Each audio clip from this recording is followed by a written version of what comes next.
Hello, my name is Dr. Patrick McGrath, and I'm the Chief Clinical Officer for NOCD. If you're looking for help for OCD or related conditions, check us out at NOCD.com. That's NOCD.com. I wanted to talk to you today about the diagnosis of OCD, and more importantly, being diagnosed with OCD, and what that would mean and look like and how it happens. The first thing that you'll want to do is make sure that you meet with a therapist who is trained in obsessive compulsive disorder. There are so many nuances to OCD, and very often people will overlook OCD as a diagnosis. In fact, that's why it can take up to 17 years for people to truly be diagnosed with OCD. It's even one of the reasons NOCD is around, because our co-founder, Stephen Smith, went through many iterations of therapists who didn't know that he had OCD and were treating him for things that were not OCD and turned out to not be things that he actually had. If you truly want to have a diagnosis of OCD, there's a couple of things that you want to do. Number one, we're going to talk to you about obsessions. What are those thoughts, images, urges that you experience? Maybe you find them inappropriate, unwanted, intrusive, and they cause a lot of distress or anxiety or shame or guilt or disgust or any other kind of uncomfortable emotion in your life. And when they happen, you have this urge to neutralize them or to do something in certain ways in order to try to make them go away. These things turn out to be compulsions. And compulsions are mental or behavioral acts that people do as a way to make the obsession go away or neutralize it in some way. Now, there are classic examples you see of this, and these are the things in movies, right, where somebody may sneeze and they think they got some germs on their hands, so they go and they wash their hands, right? And, sometimes we use names that I wish we wouldn't use anymore, like germaphobe or various things. And just because somebody does go wash their hands doesn't mean that they have obsessive compulsive disorder, right? You can have certain things that you don't want to think about, or images you don't want to have, or urges that you don't want to have. And just because you do doesn't mean that you're going to do compulsions. If I sneezed in my hand, I might go rinse my hands off just because, well, I don't like to have boogers on my hand, if that's what happened, right? Let's be honest. That is not a compulsion by any means. But if it starts to get to the point where anytime your hand touches something, you feel like you have to wash it, because if you don't, the germs might start boring into your skin and get into your bloodstream and then cause some bad, awful, horrible things to happen to you. And this starts taking a lot of time. And in OCD, we look at it's really interfering in your life, or taking at least an hour of your day. That's when we're going to lean more into this is getting more interesting now in terms of a potential OCD diagnosis, right? So we have those obsessions, those thoughts, images, and urges. We find them to be unwanted or inappropriate or intrusive.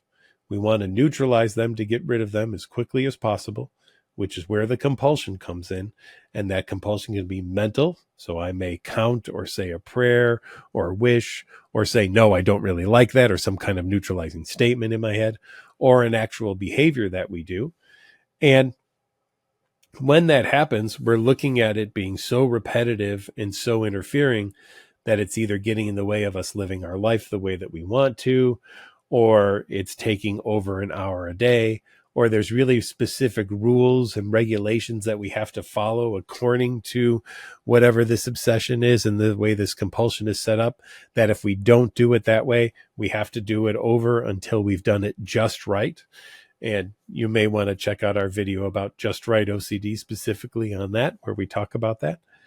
And it's really then hard for people to stop this, to resist this. They feel this constant push, this fear, this anxiety, this shame, this disgust is weighing so deeply on them that they feel like, all right, I have to do this thing, because if I don't do this thing, something bad or awful or terrible might actually happen.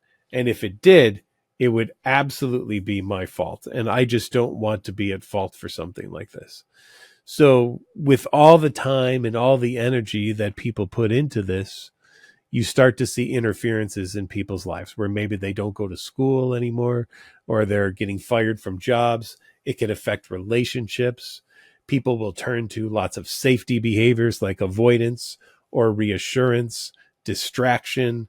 They might use substances also. All of those safety behaviors can be contributing factors to OCD growing. So if I avoid things that are triggers to me, maybe then I think I won't be triggered. If I do get triggered, I ask everybody to promise me that I'll be fine or okay. It's never enough to stop me from doing the compulsion, but it does feel good to know that that's the case and I have people on my side. There may be things I do to distract myself, like listen to loud music to try to drown out whatever the thoughts or images or urges are. People have turned to substances as a way to try to neutralize some of the intense emotions that they're experiencing. And when this happens and you're starting to see this interference in your life, now we're really talking about this is really moving toward the criteria for being a diagnosis. We also want to rule out a few things with OCD. We want to make sure that the OCD is not the result of some kind of medical condition.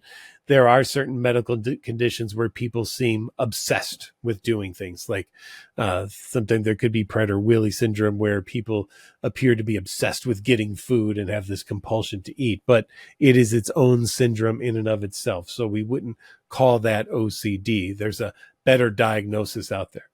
Maybe we want to be sure that this is not the result of some kind of substance use or drug or prescription or medication or something of that nature. It is possible that certain substances might lead to a mimicking of OCD-like symptoms. So we would want to see if there's any conjunction between any medication changes and these changes in the thoughts or the images or urges and the resulting compulsions that may be done by someone. And we also like to just see if there's a history of tics. This is not a rule out, but we do know that people with tic disorders have a higher preponderance of OCD than those without. So it is something that was put into the Diagnostic and Statistical Manual of Mental Disorders, 5th edition, and now we're on our text revised 5th edition. These things get adjusted every 10 or 15 years or so. We'll probably see a DSM-6 or the 6th version of the diagnostic manual coming out, I would say in the next decade. But there's a lot of time and energy that goes into making these and a ton of research. And there's working groups that do this through the American Psychiatric Association. So they are not quick to make changes, but there are slight changes that will occur every once in a while that we'll see in these. If all of those criteria are met, again, we have obsessions, we do compulsions, we see that it's really interfering in life or taking more than an hour a day, it's not due to the effect of a medical condition or a drug or a substance or a medication or something of that nature, then we can have pretty good confidence that obsessive compulsive disorder is going on. With that, now what do we want to do? We want to find the right provider to provide the right treatment for OCD. And as of this point, exposure and response prevention is the gold standard of treatment for OCD. We've done videos on what ERP is for OCD. I would encourage you to also check those out and see that the therapy involves two things: exposing people to things that are uncomfortable, those are the obsessions, and having people do response prevention, which is the elimination of the compulsion. If you think of it this way, compulsions are the food for OCD.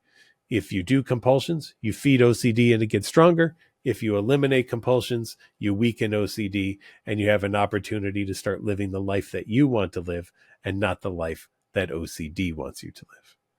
I hope this has been a helpful overview for you as you think about OCD and the effects that it has on your life and what might happen during a diagnosis.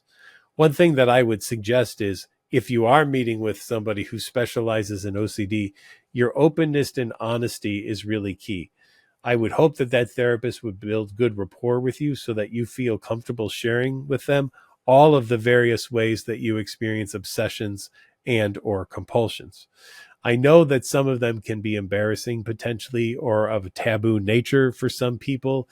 And I just want you to know that people who specialize in OCD have heard these things before.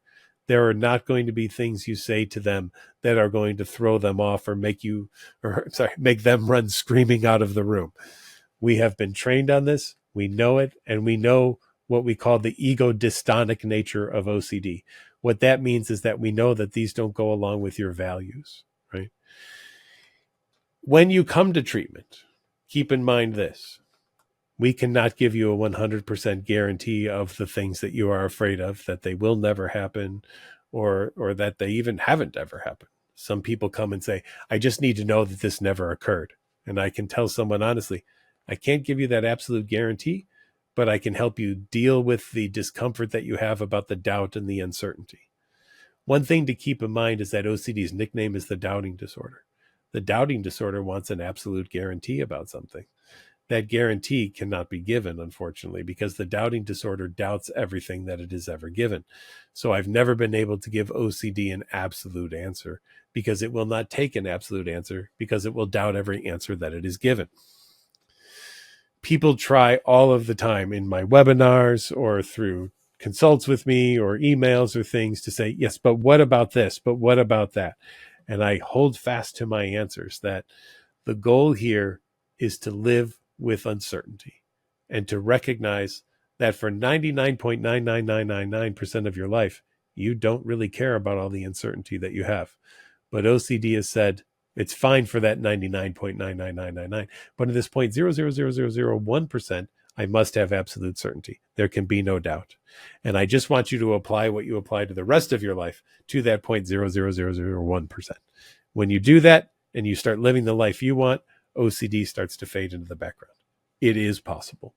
And if you're looking for help with that, check us out at NOCD.com, where we can get you set up with a licensed and expertly trained therapist who knows how to do exposure and response prevention therapy for obsessive compulsive disorder and help you work toward living the life that you want to live and not the life that OCD wants you to live.